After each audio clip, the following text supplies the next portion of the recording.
پیروزبایی لئیوا و لهمو لایەنگران و هەموو دڵسوزانی گەلەکەمان دەکەم کە کونگرەکەمان کونگرەیەکی نەوعی دەبی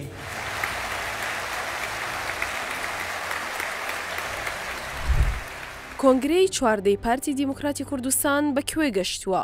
ئەو گۆڕانکاریانە چین لە کۆنگرەی ئەم جارەدا بڕیاری لەسەر دراوە.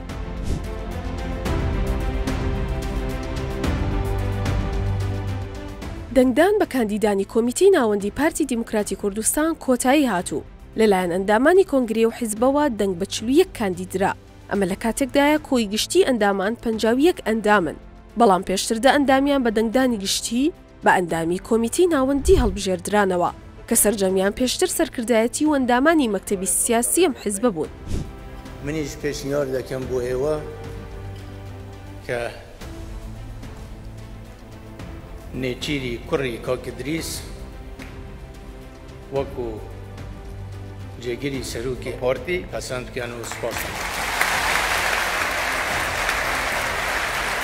پارتی لەم کۆنگرەیەدا چەند گۆڕانکاریەکی ئەنجامدا کە بەڕای ئەندامانی کۆنگرە گرنگترینیان ئەوە بوو بۆ یەکەم جار 2 جێگر بۆ سەرۆکی پارتی دیموکراتی کوردستان دانرا. ئەوانیش نێچیروان بارزانی بە جێگیری یەکەم و مەسرور بارزانی بە جێگیری دووەم هەڵبژێردران. لێرەدا کەسێکی خۆشەویست بۆ پۆستێکی تازەی پارتی دیموکراتی کوردستان بەربژێر بکە. ئەویش کاک مەسرورە بۆ پۆستی جێگیری دووهەمی سەرۆکی پارتی دیموکراتی کوردستان. پارتی دیموکراتی کوردستان لە کۆنگرەی ئەم جارەدا ناوی ئەنجومەنی سەرکردایەتی گۆڕیوە بە کۆمیتەی ناوەندی نزیکەی 150 بربژێر خۆیان بۆ کۆمیتەی ناوەندی بربژێر کرد. ئەمە لە کاتێکدا ئەندامانی کۆنگرە بۆیان هەبوو تەنها دەنگ بە 41 کاندید بدەن. لە دوای هەڵبژاردننی ئەندامانی کۆمیتەی ناوەندی و پەسەندکردنی ئەنجام لە ڕۆژی یەکەمدا سەرۆک کۆبوونەوەی کۆمیتەی ناوەندی دیاری دەکات. دواتر کۆمیتەی ناوەندی مەکتەبی سیاسی هەڵدەبژێرێت کە ژمارەیان 17 ئەندام دەبێت. مەکتەبی سیاسیش دەستەی کارگێڕی هەڵدەبژێرێت کە ژمارەیان 5 کەس دەبێت. کەسێکیش وەک بەرپرسی دەستەی کارگێڕی دیاری دەکرێت. لەم کۆنگرێدا ئۆرگانێکی دیکە بۆ پارتی دیموکراتی کوردستان بە ناوی ئەنجومەنی تێکۆشەران زیاد کرا. ئەو ئەنجومەنە پێک دێت لەو کەسانی کە سەرکردە و تێکۆشەری دیاری پارتین کە بە تەمەندا چوون و ڕەنگە نەتوانن وەک پێویست لە ئۆرگانەکانی دیکەدا کارەکانیان ڕابپەڕێنن.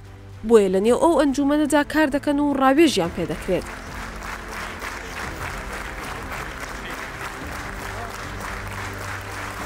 گۆڕانکاریەکی دیکەی کۆنگرەی چواردەی پارتی نێشتنی پۆستی سکرتێری مەکتەبی سیاسی و دروستکردنی دەستەی کارگەڕی بوو کە لە جیاتی سکرتێری مەکتەبی سیاسی کەسێک دەکرێتە بەرپرسی دەستەی کارگەڕی مەکتەبی سیاسی. کەمکردنەوەی کارگێڕی لق و ناوچەکانی پارتی دیموکراتی کوردستان یەکێکی دیکە بوو لەو گۆڕانکاریانەی دەنگی لەسەردرا بە شێوەیەک ژمارەی کارگێڕانی لق بۆ 6 کارگێڕ و کارگێڕانی ناوچەش بۆ 4 کارگێڕ کەم کرایەوە.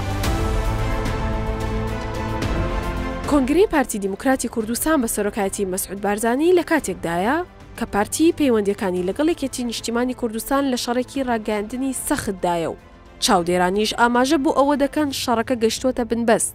ئەگەرچی زۆر جارم پەیوەندیە لە گرژی و پێکدادان نزیک بۆتەوە، بەڵام دوجار دووبارە لەسەر مێزی گفتوگۆ دانیشتون و ڕێکەوتنی نوێیان ئەنجام داوە.